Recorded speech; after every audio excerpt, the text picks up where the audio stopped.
వేదికను అలంకరించిన పెద్దలందరికీ పేరు పేరున నమస్కారం. విచ్చేసిన ప్రజాప్రతినిధులకి, గుంటూరు ప్రజలందరికీ, అదేవిధంగా మీడియా మిత్రులందరికీ కూడా పేరు పేరున నమస్కారం, ధన్యవాదాలు. ఈరోజు ఒక పండుగ వాతావరణం, ఒక పండుగ రోజుగా చెప్పుకోవచ్చు.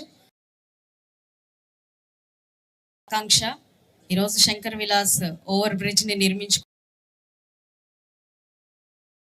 చాలా సంతోషం.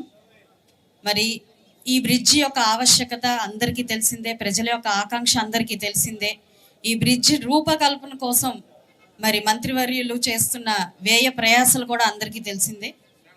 మరి స్థానిక బాధ్యతాయుతమైన ఒక ప్రజాప్రతినిధులంగా మేమందరం కూడా దీనికి కట్టుబడి ఉండి, ముఖ్యంగా ఇందులోకి ఎదుర్కోబోతున్న సమస్యల మీద మాత్రమే ఈరోజు నేను మీ అందరికీ మాట్లాడదలుచుకున్నాను.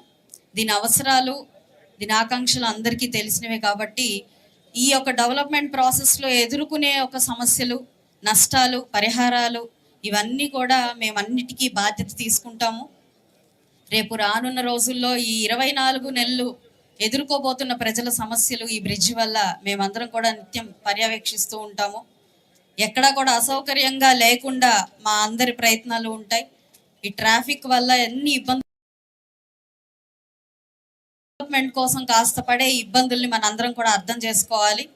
ఎప్పుడు మేము మీ సౌకర్యం కోసం మాత్రమే పనిచేస్తున్నాం. దానికోసం ఎన్నో ఇంటర్నల్ రోడ్స్ని వైడ్ చేసుకుంటున్నాం, ఎంక్రోచ్మెంట్స్ అన్నిటిని తీస్తున్నాం.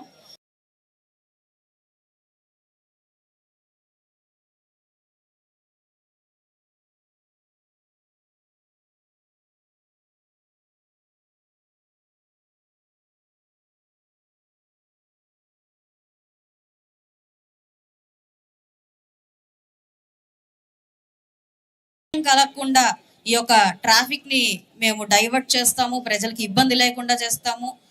ఇచ్చిన సమయ పీరియడ్ ఏదైతే పీరియడ్ అయితే ఉందో అందులోనే పూర్తి చేసే విధంగా మేము ప్రయత్నిస్తాము.